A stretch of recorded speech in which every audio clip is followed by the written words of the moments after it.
Ladies and gentlemen, the chairman of the board of the Southland Corporation, Mr. John Thompson. Thank you. Ladies and gentlemen, Southland is concerned about a very real problem facing our society, robbery.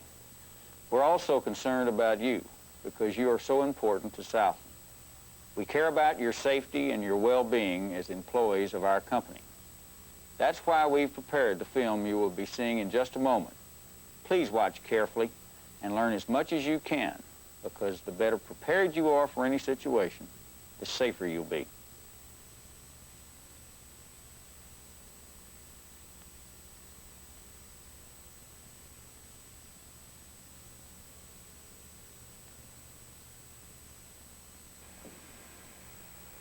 My next guest has been with us before. Ray Johnson has lived a fascinating life, and he has some very unusual qualifications for his current job. Ray has spent a total of 25 years in prison for armed robbery, but for the past several years, he's been traveling around the country as a special consultant and lecturer on crime prevention. Johnny Carson was talking about me. I'm Ray Johnson, and for the next few minutes, I'd like to invite you to join me for a candid discussion about a very serious matter, armed robbery. I've spent 25 years behind bars, 5 of those in solitary for committing armed robberies. Now, all of my energies are devoted to preventing crime, but it still happens, and you could be the next victim. For a long time, I felt that it only happened to the other person. I felt like, never to us, because we had discussed it. We had been able to prevent them, we thought, and we were on top of it all of the time. Well, me and my friend, he was driving the car, you see, and we just cruising the expressway, and we pull off every now and then and look for a place, you know. I had a piece, a gun. I ripped it off in a burglary somewhere, I don't know, and we figured we'll find some fools and hit them. Hey, they had the bread, we needed it, so we pulled off this exit and bang, there it was. It happened one Sunday night, I believe. One other clerk and myself in a store that I was managing at the time were on duty. And a young man came into the store and proceeded to gather merchandise and put it on the sales counter. Well, I went in the store real cool-like, you know. I started getting some groceries together, watching, being real careful. My partner, he parked around the side. He was waiting on me. The young man presented a weapon after the store was emptied of customers. He happened to have it behind his back in some kind of manner, in his trousers, I believe, and he had a jacket hanging low enough that you couldn't see the weapon, until this time, and he kind of stuck his hand behind him and pulled it out and presented it and pointed it at me. So I pulled out my piece and said, I'll pay for it with this. They laid the bread on me right out, man, no problems. The first feeling is fright, just horror, total horror. This person is holding your life or for sure injury in his hand. And, what happens over the next few seconds and then minutes can determine, what happens to you, in the rest of your life. So it's very, very frightening. Oh, yeah, I was really scared. I was shaking, adrenaline's all flowing. It's a real rush, man. Again, he is, to me, is as frightened as I was. And a lot of times, you pick this up. His hand was trembling. He was at a pretty high tempo, high pitch emotionally, as we were. Well, you don't make a lot of money, but it's a living. Seemed a lot better than working at the time, because all the fools were working, where'd I get them? But if I'd have known it was only $20, man, I'd have passed. The most important thing is to be aware of the fact that it can happen to you, and to acknowledge the fact that robberies are a realistic possibility. Full cooperation. It's one way you may be able to avoid being injured during a confrontation with an armed robber. You must never forget, the robber is probably as scared as you are. The employee needs to remember, above all, that the robber is anxious and nervous and tense. just as anxious and nervous and tense, as a matter of fact, as the employee. And so any sudden movement, anything that would startle him, anything that would cause him to be caught off guard should be avoided if at all possible. One way that the employee can do this is to inform the robber ahead of time of any unexpected movement or sound that he might expect. The ringing of a telephone, the opening of a door, perhaps someone is expected to come in. The employee can inform him. Even something as simple as the potential or the possibility of a customer entering the store. The employee should inform him of this.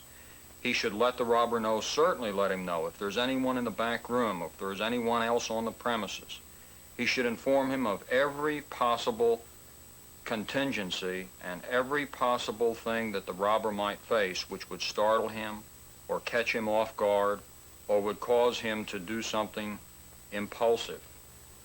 But it would be best if the victim in a circumstance like this would respond as little as possible, that is verbally, respond only when spoken to by the robber, and to respond as positively as possible, that is, to use yeses rather than nos, to use yeses in every possible situation, to keep conversation as brief as possible, to limit the amount of verbal interaction, to shake their head up and down like this, indicating agreement with the situation rather than disagreement, and to say yes as often as possible.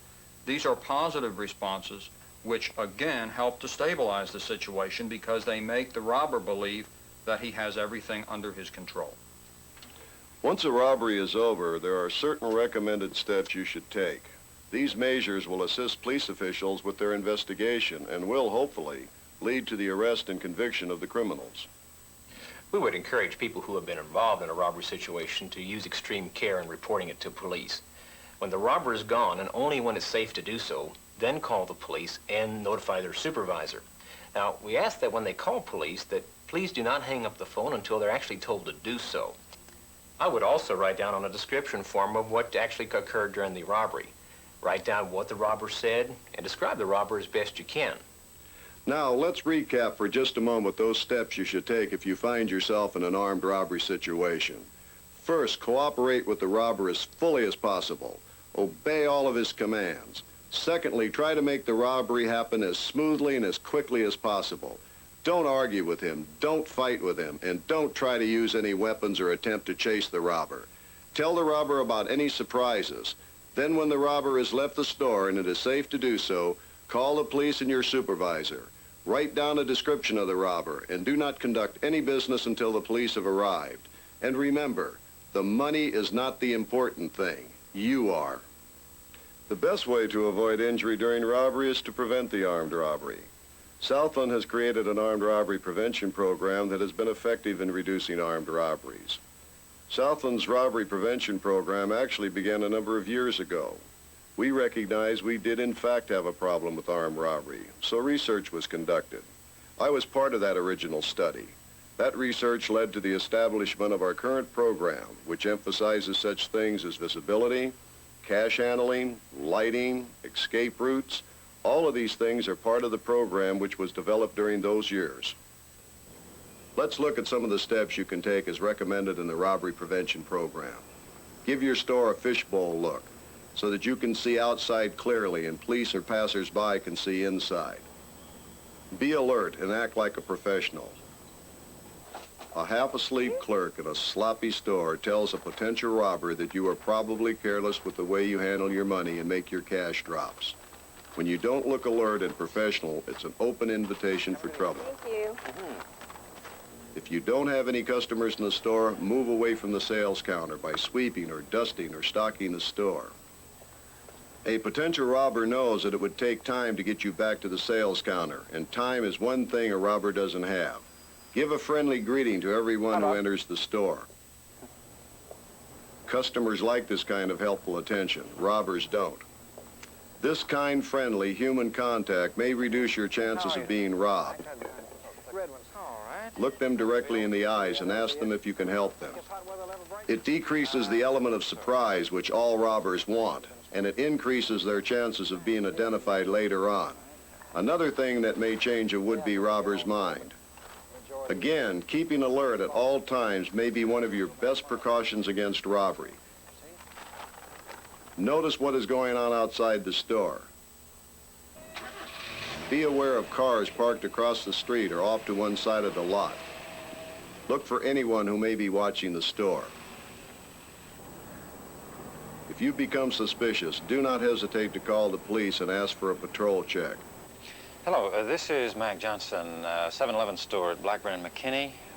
Two males parked across the street, been there a good while now. I'm kind of concerned about it. Wonder if you could have a patrol stop by. Right, Blackburn and McKinney. Thank you. Don't be embarrassed if it turns out to be a false alarm. The police are there to help you. It's their job. We found that aggressive patrol by uniformed officers seems to be very effective. Often the clerk can spot who a suspect is by the actions of a person who's just aimlessly walking around or milling around the store or around the premises. Often suspects will park themselves in a car across the parking lot, sit and watch the store for a period of time while they case the establishment out. Others just might make one entrance in the store, get the feel of the store, and come right back out, build up their nerve, and go right back in and present the firearm and their demands.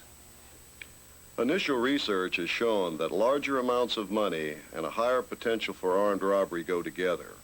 We urge you to keep a minimal amount of cash in your register because the less money there is, the less incentive a robber has to rob you.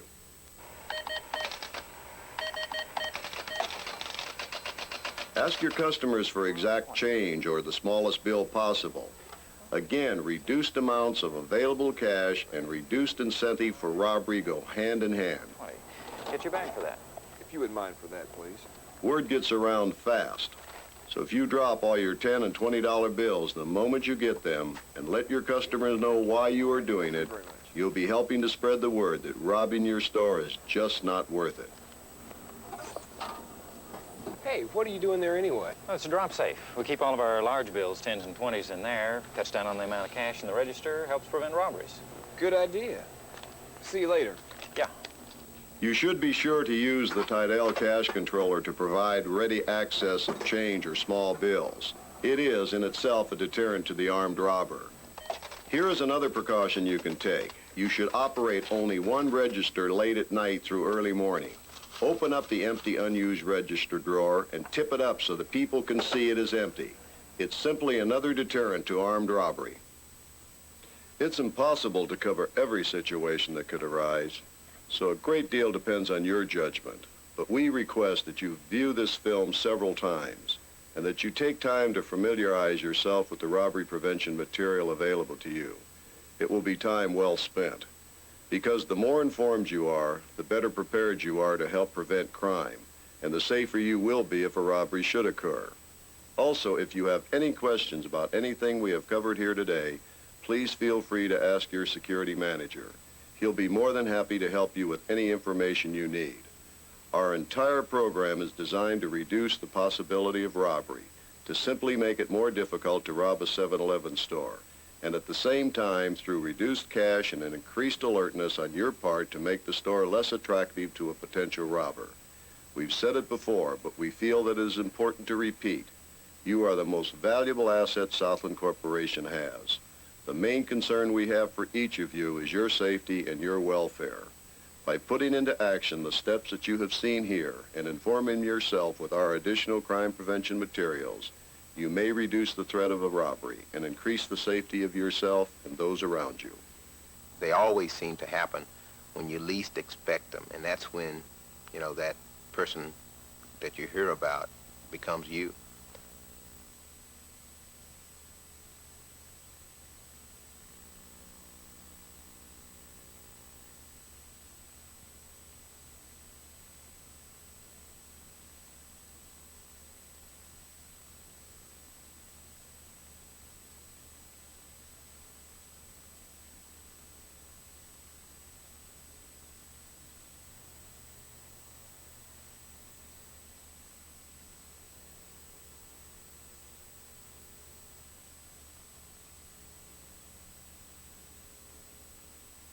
Ladies and gentlemen, the chairman of the board of the Southland Corporation, Mr. John Thompson.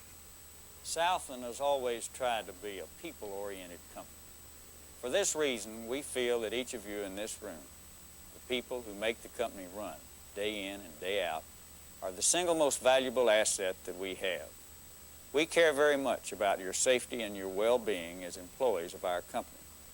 For this reason, we want to present to you a summary of available information dealing with the serious problem facing our society, rape. That's why we've prepared this film, which you will be seeing in just a moment. Please watch carefully and learn as much as you can, because the better prepared you are for any situation that might arise, the safer you'll be, whether at home or on the job. Thank you.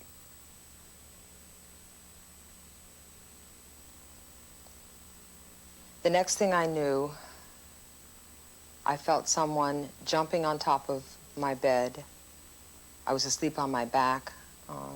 I could feel someone pinning my arms down with his knees and covering my face with a gloved hand and sticking a knife in my throat with his other hand and said, "Turn over and shut up or I'll kill you."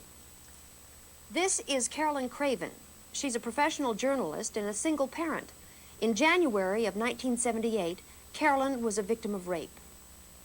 If you're a woman living in the United States, the chances of your being raped during your lifetime are 1 in 12. A rape is reported in the United States once every 7 minutes. It can happen in an office, in parking lots, shopping malls, and most often in the victim's own home, almost anywhere. A rape victim can be anyone. It can be a man or a woman, a small child, or a very old person. And their assailant can be an acquaintance or a total stranger. It may surprise you to know that rapists are not motivated by sexual desire. The most common motivations for rape are power over the victim or aggression toward her. A lot is known about providing treatment for victims and about what happens to rapists in the criminal justice system. But what is not generally known or discussed is that there are many options available which may reduce the possibility of being confronted with the threat of being raped, and other options which may be used if confronted.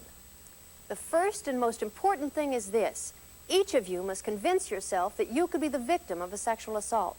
Despite the fact that I had talked to police officers and I had talked to rape victims and I had talked to psychiatrists and people who ran rape treatment centers, I still believed until it happened to me that it was something that happened to somebody else, happened to another kind of woman. And I wasn't that kind of woman, so clearly it would never happen to me. It can happen to anyone, any time of the day or night, anywhere without warning. What do you believe you would do if you were confronted by a rapist? Since people and situations vary, there is no single response that is always right when a person is confronted with the threat of being raped. He said, "I'm going to get up and close the door." He said, "So I'm going to leave you for a minute." He said, "But remember, when I walk to the door, I am closer to your son than you are. If you move, I swear I'll kill your son." I kept thinking that if I did something and I got killed or badly hurt, he'd kill Gabriel, and that there was nothing I could do. I couldn't protect my son. That no matter what was going to happen, I had to stay alive, if only because my staying alive at least gave me a good shot at keeping my son alive. Responses vary because of differences in the location of the encounter, the characteristics of the assailant, the presence of a weapon, and other factors. No one response is foolproof, and there are no guarantees, but you can become better prepared to protect yourself. The best weapon you have in a high-risk situation is your own judgment. Experts agree that the single most important step is for each of us to make a personal self-assessment ahead of time. In other words, ask yourself how you usually react in a crisis situation. You may find it necessary to consider alternative responses. Then, if you are ever confronted, you'll know what your own limitations and abilities are, and you'll know what your most effective reactions would be. If you are confronted with a danger such as rape, you'll need to evaluate the situation and choose a response that you feel, under the circumstances, would be your safest response. Your best weapon is your own judgment. There are a number of alternatives. One is to comply with the rapist's demands. You can survive rape. You can't survive murder. You can survive rape. Rape is violent enough. It is as violent as anybody ever, it's as much violence as anyone needs. The thing for any victim is to know, any potential victim, is to, one, know what you're capable of doing. Know if you're capable of resisting, of running away or screaming or help. But if it can't, don't do something to increase the violence. If you're faced with a threat of harm to yourself or to a loved one, the safest response may be to comply with the rapist's demands to avoid more serious physical harm. Remember this, you could be seriously injured or killed. Your survival is the most important thing, not only to you, but to your family and your loved ones. Other options, which have been used successfully by other people, include negotiating, stalling for time, or attempting to bargain with the assailant by offering him money or valuables. Whatever can be done to provide more time to think may work to your advantage. If the assailant is distracted, you may have an opportunity to escape. Keep your self-control as best you can and try not to be intimidated. In other words, be assertive, but not aggressive. You might consider saying, "I can't," instead of "I won't." Don't put him down because of what he's doing. This could increase his anger and your chances of being hurt. It's important to re-emphasize that when you're stalling for time, negotiating, or using any of the other options we've considered, you're maintaining your self-control, all the while assessing the situation and looking for a way out of the confrontation. Other responses include physical actions to distract the assailant. Women have vomited, pretended to faint, fake a seizure or heart attack, or even claim to be pregnant. There are other, more active options available, such as screaming to attract attention or physically resisting and fighting off the attacker. Opinions vary. Some studies indicate that victims who resist may avert the rape, while other studies indicate that rape victims who resist suffer far more serious physical injury than those who do not. Remember to keep assessing the situation as it's happening. If the alternative you selected first does not work, try another.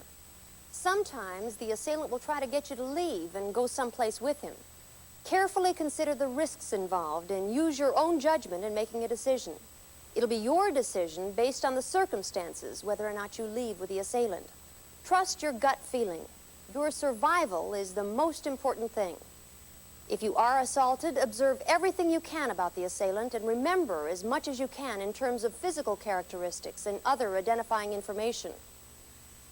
I knew the moment that the police came and they started asking questions, had I seen him, what had happened, that I really had been able to use my senses. That even though I hadn't seen him, I could tell him that he was probably over 6 feet tall, that he weighed about 200 pounds, that he was a black male, that he had no hair on his chest, he had very strong arms, stubbly beard. I knew all those things about him because I had paid attention, and that my skills as a reporter really did work. I mean, that I had paid attention, and that I knew that, and so that I knew that that was a tremendous help to them and a lot of information that they were being given. The other thing I knew was that I knew that I couldn't wash, I couldn't bathe. As filthy and dirty and slimy as I felt, I knew that I could not bathe. I could not do anything until I could go to the hospital and they could collect evidence under rape protocol. So that I did absolutely nothing. I didn't even wash my hands. I didn't brush anything off. I didn't take the nightgown off. I didn't do anything to the sheets. Everything was preserved so that the police could have as much evidence as possible. Notify the police immediately. Preserve physical evidence. Do not wash, bathe, douche, change clothes, or disturb anything at the scene of the assault. Seek medical aid immediately, even if you don't think you have physical injuries. There are many things you can do to help make you safer in general. Be aware of your surroundings and of the people around you. Be alert and suspicious of people appearing and reappearing when you're alone. It's important to rely on your instincts. Don't ever hesitate to call the police if you think a person could be of danger to you. And don't be embarrassed if it turns out to be a false alarm. When confronted with the threat of a sexual attack, you have only one concern, and that's your personal safety. The same prevention techniques that help reduce the incidence of armed robbery may also reduce the risk of sexual assault. Give your store a fishbowl appearance. Make sure that there are no signs or merchandise blocking the windows, and that the lighting in the store allows passers-by to see in and see you. Give your store a look that says, "I am alert, I am vigilant." The store should be clean, and you should wear your store smock in order to look official. Not only should you look alert, but you should be alert. Greet everyone who comes in and let them know that you see them. Again, watch for anyone who hangs around, and don't be afraid to call the police if you become suspicious. If you receive telephone calls from a person you don't know, don't give any unnecessary information to them. Being cautious when you're on the telephone is a smart idea, not only at work, but also at home. If you're working at night, do not go outside the store unnecessarily. Be careful about being lured out of the store by anyone saying they're having car trouble or saying they're injured and need help. Make it clear that you'll be glad to phone for help, but that you cannot leave the store. The same rule applies when you're at home.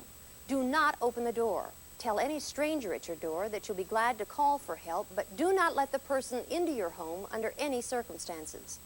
On the way to and from your car or your home, always have your keys ready to unlock the door and enter as quickly as possible.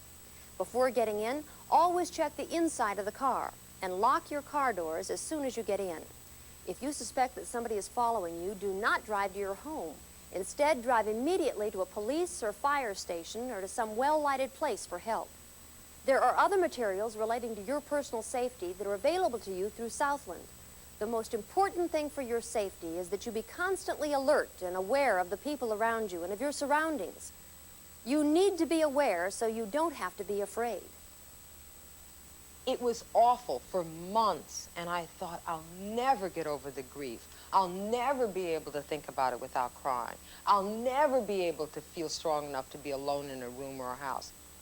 It wasn't true. I did survive. I did make it. I don't ever go through a day when I don't think about it. Something triggers it. Somebody says something dumb. Anything. It could be anything. I think about it every day. I don't dwell on it. It doesn't affect my life in any serious way except to make me aware and safe.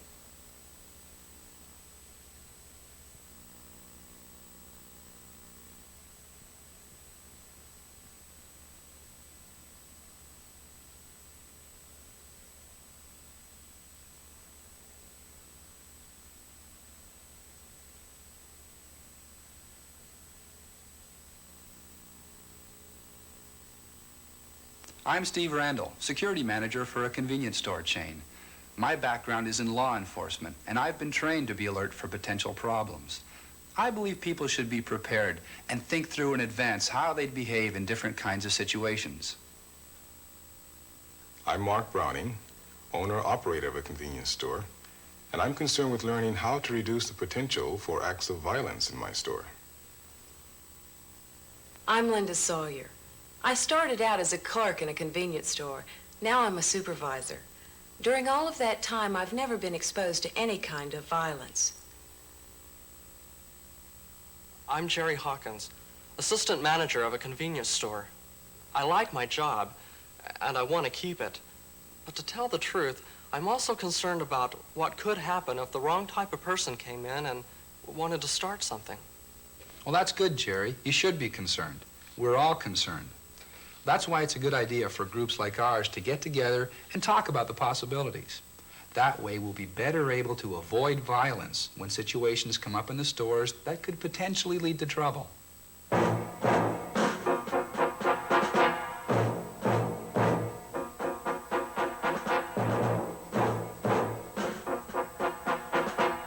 What we're going to do here today is examine several situations which have been identified as ones that have the potential for violence in convenience stores. For our purposes, we're going to define potential violence as those situations which could result in the use of physical force and might cause injury or abuse to one or more of the parties involved. We simply want to be as well prepared as possible and prevent any chance of violence. We're going to get acquainted with some specific do's and don'ts as they relate to these particular incidents. During the program, you'll see a number of possible responses you might make, ones that could help you to avoid conflict. Then we'll review the general guidelines for handling such situations. Okay? All right, take shoplifting, for instance. What would you do if you actually observed a theft in your store? Well, let's talk about that, because shoplifting is one of the situations we're concerned about. Suppose, for example, that this clerk is you.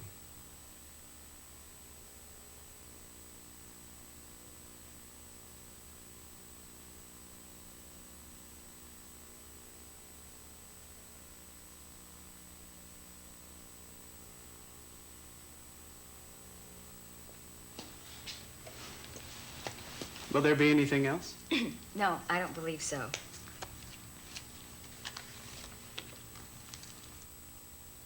Well, what would you do now, Linda? I'm not sure.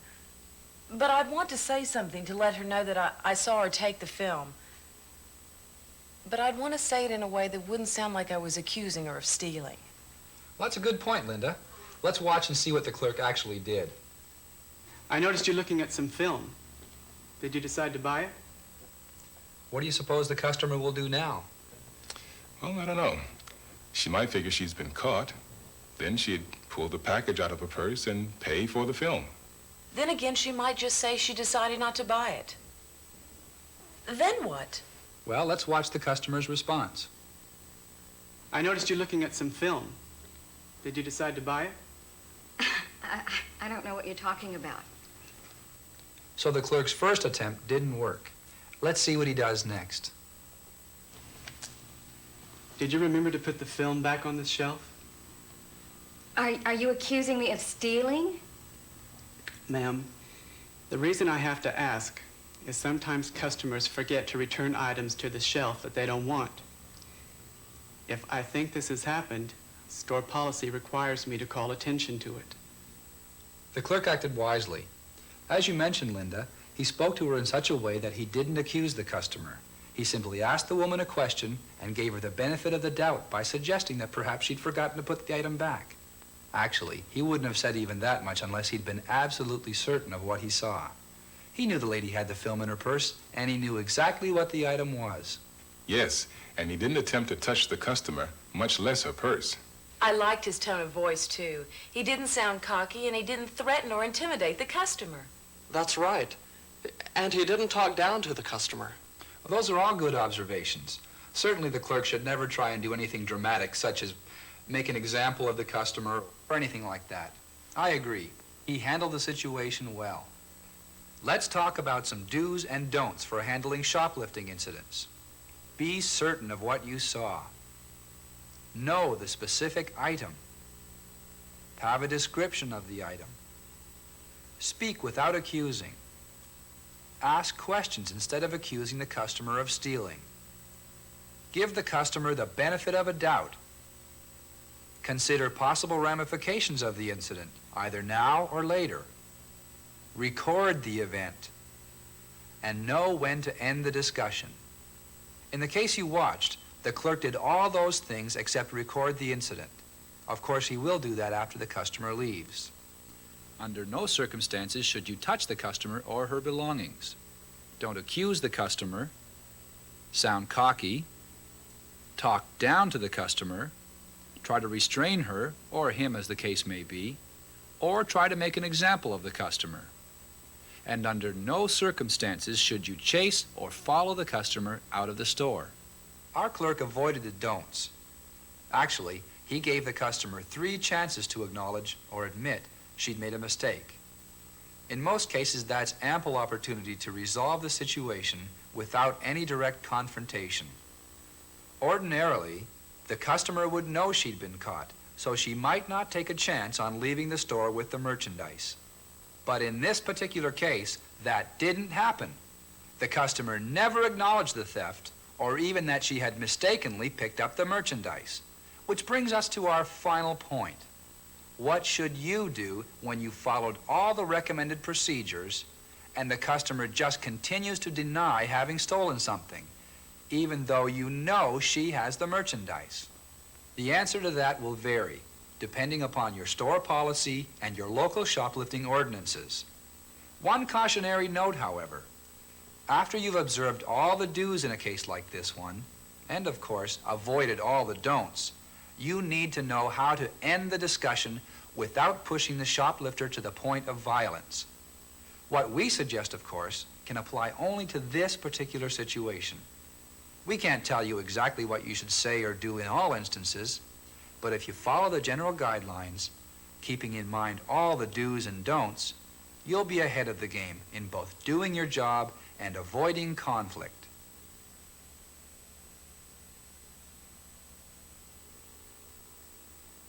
You see, the way that clerk handled the shoplifting incident should really be a help to me if that sort of thing ever happens to me. But what about techniques to avoid violence in other kinds of situations? Like what, for instance? Well, like loitering around the store or in the parking lot. You're right. Loitering can lead to trouble. So it's better to not allow any loitering in or around the store. What's the best way to handle something like that? Well, it's a pretty good idea to post a no loitering sign by the video games inside the store. That way you can point to it when you have a problem. But as far as handling the situation, it's pretty much the same whether the loitering is inside or outside the store. For example, suppose you have a crowd of kids hanging around in front of the store, like this group.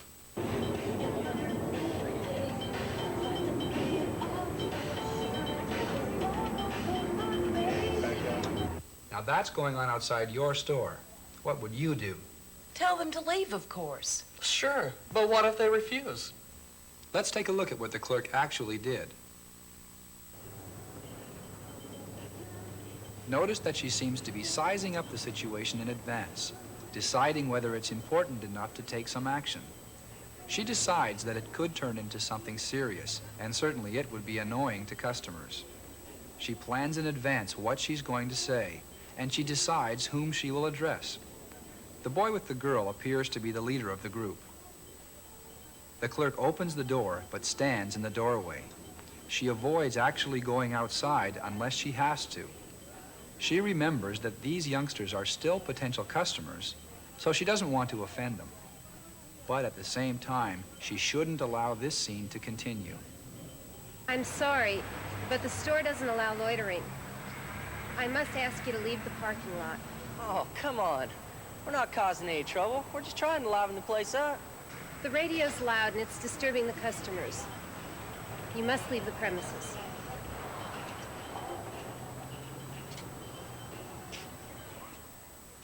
Again, notice that the clerk did not get angry, didn't shout or threaten the youngsters.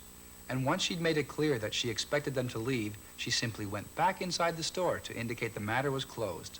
And that's an important point. Always act as if you expect cooperation, and you're more likely to get it. Yeah, but why do you suppose she didn't say she'd call the police if they failed to leave?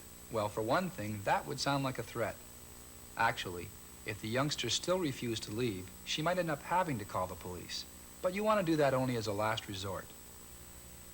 The clerk first sized up the situation, decided it was important enough to take some action, thought about what she was going to say, obviously considered the possible ramifications or results of her actions. Then she simply asked them to leave, telling them that what they were doing was a violation of store policy. She spoke only to one person, the leader of the group. Then when she finished speaking, she simply returned to the counter. She was businesslike. She didn't try to joke with the youngsters. Neither did she label them by calling them names. She didn't try any strong-arm tactics.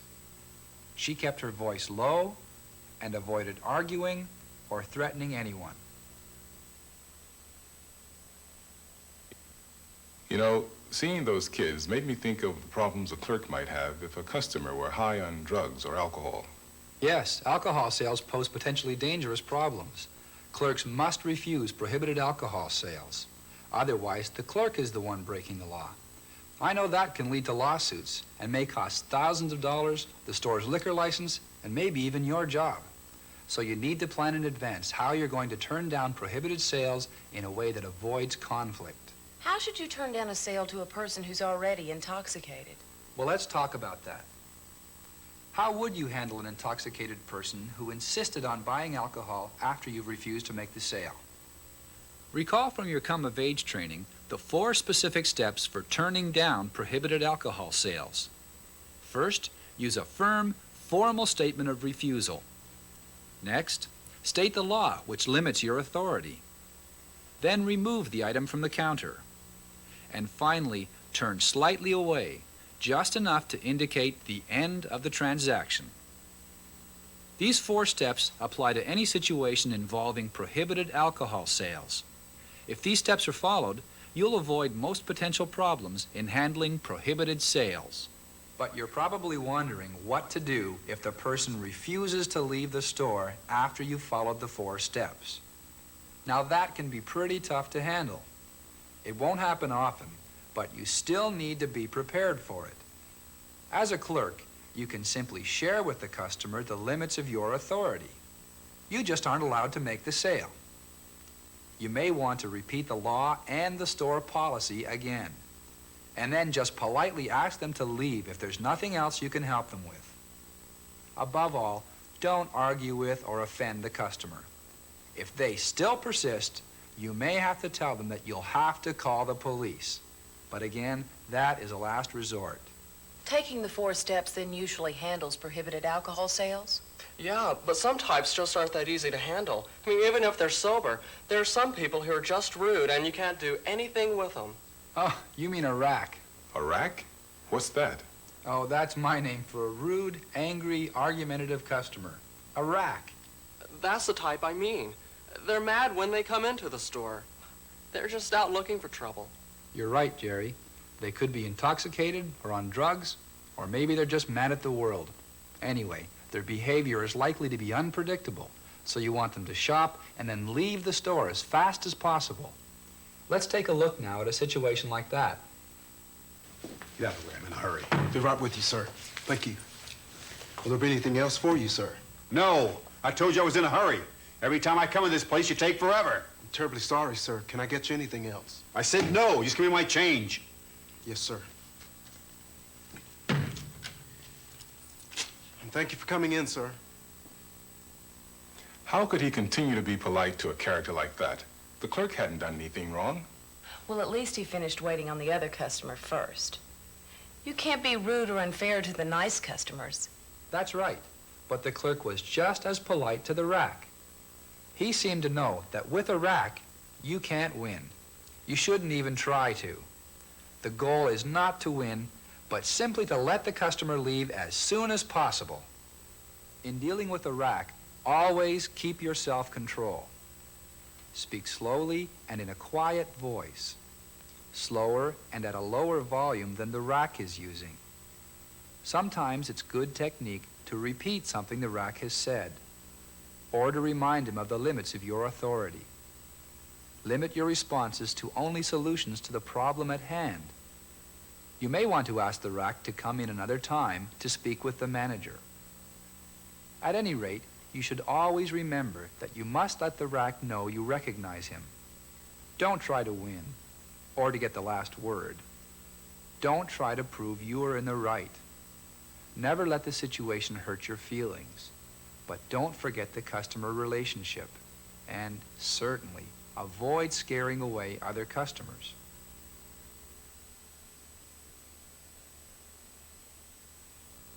Okay, so according to all these do's and don'ts, if you catch someone shoplifting, you try to give them a way out.